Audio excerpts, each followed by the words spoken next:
को भी अब तार-तार कर दिया जाता है। पत्नी ने ही प्रेमी के साथ मिलकर कराई थी पति की हत्या। वाराणसी में रोहनिया थाना क्षेत्र के अंतर्गत दिनांक 21 मई को एक व्यक्ति नाम पता अज्ञात नाम की लाश रेड क्रॉस सोसाइटी के खंडहर में से प्राप्त हुई, जिसके संबंध में रोहनिया थाने में हत्या का मुकदमा पंजीकृत हुआ था। इस हत्या का खुलासा करने के लिए क्षेत्राधिकारी सदर के नेतृत्व में थाना रोहनिया पर 3 टीमों का गठन किया गया था, जिसके प्रभारी थाना प्रभारी रोहनिया को बनाया गया था। गठित टीमों द्वारा मृतक की शिनाख्त हेतु पैम्पलेट तैयार कर उसकी शिनाख्त कराई जा रही थी।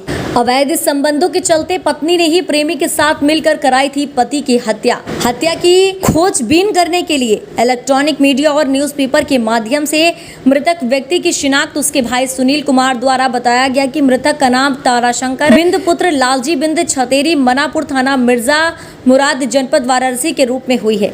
सर्विलांस और सीसीटीवी फुटेज के माध्यम से पता चला है कि मृतक की पत्नी कविता के प्रेम संबंध उसी के गांव के अजय यादव उर्फ पप्पू पुत्र शिवमूर्त यादव निवासी दीनापुर थाना करंडा गाजीपुर के साथ थी। मृतक शराब पीने का आदी था, जो अक्सर शराब पीकर अपनी पत्नी को मारता पीटता था। इसी बात से तंग आकर मृतक की पत्नी कविता ने अपने पति को मारने की योजना बनाई और अपने प्रेमी अजय यादव को अपने पति को मारने के लिए उकसाया।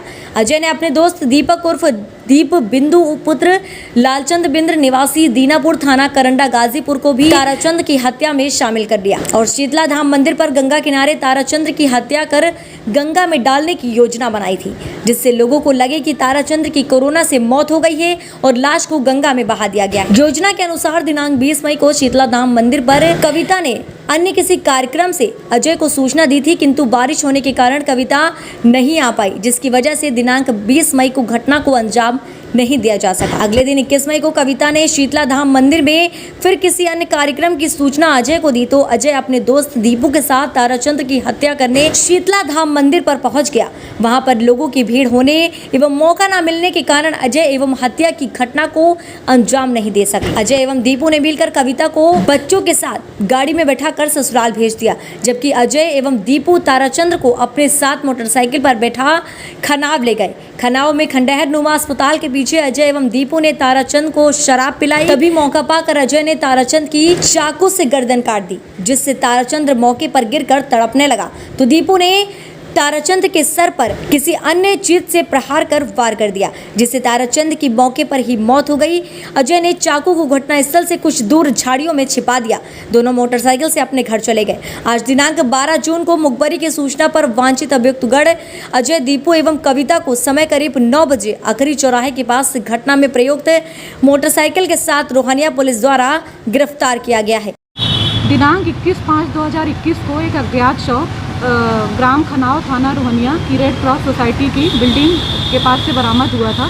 बाद में मृतक की पहचान ताराशंकर बिंद पुत्र लालजी बिंद ग्राम छतेरी मानापुर थाना मिर्जा मुराद जनपद वाराणसी के रूप में हुई थी। जांच सीसीटीवी फुटेज और मुखबिर की सूचना से ये पता चला था कि मृतक की पत्नी कविता का संबंध उसी के गाँव के अजय यादव उर्फ पप्पू के साथ था और मृतक शराब पीने का आदी था और अपनी पत्नी को शराब पीकर मारता पीटता था, जिससे तंग आकर उसकी पत्नी ने उसकी हत्या करने की योजना बना ली। इन लोगों की योजना के अनुसार मृतका की पत्नी की बेटी का मुंडन शीतला माता मंदिर अदलपुरा थाना चुनार में कराए जाने की योजना बनाई और इस योजना में ये बनाया गया कि इनको मंदिर पे ले जाकर मारकर लाश को गंगा में बहा दिया जाएगा, जिससे लोगों को ये लगे कि ये लाश कोरोना से मृत्यु हुई और गंगा में बहकर आई है। लेकिन वहाँ ज़्यादा भीड़ होने के कारण ये लोग घटना को अंजाम नहीं दे पाए और वहाँ से चल दिए। वहाँ से आने के बाद ग्राम खनाव के पास एक रेड क्रॉस सोसाइटी का खंडहर नुमा अस्पताल की बिल्डिंग थी, वहाँ पर ये लोग मृतक को ले गए और उसके बाद अजय यादव और पप्पू ने उसकी चाकू से गला रेत कर हत्या कर दी और इसका मित्र दीपक बिंद और दीपू जो था, इसने ईंटों से 3 वार करके उसका सर कूच दिया, जिससे उसकी मौके पर ही मृत्यु हो गई। और दिनांक 12/6/2021 को मुखबिर की सूचना पर इन तीनों अभियुक्तों को अखरी चौराहे के पास से गिरफ्तार किया गया और कब्जे से घटना में प्रयोग मोटरसाइकिल और आला कत्ल चाकू बरामद कर लिया गया है। मैम, कैसे पता चला कि यही लोग इस कांड में शामिल हैं?